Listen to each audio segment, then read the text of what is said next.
Hello, and welcome to today's episode of Mortgage Mondays.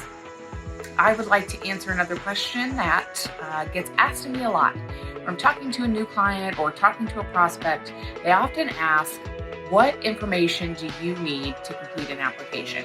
And it's simple. In our industry, we have an acronym that's called P.E.N.C.I.L.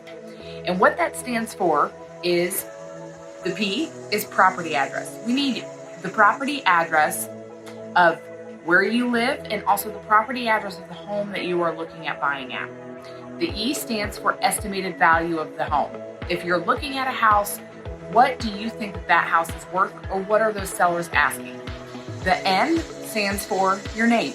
We need your full name, your first name, your middle name, and your last name. The C stands for credit or social security number. We need those numbers in order to pull through all of your debt to make sure that your debt to income ratio is within those qualifying guidelines. The I stands for income or employer. We need to know who your employer is, what your position is there, how long you've been there, and how much you make. The L stands for loan amount. What's that loan amount after that purchase price? What amount are you putting down? So, if you have any questions, feel free to email me, feel free to call me. I am happy to help.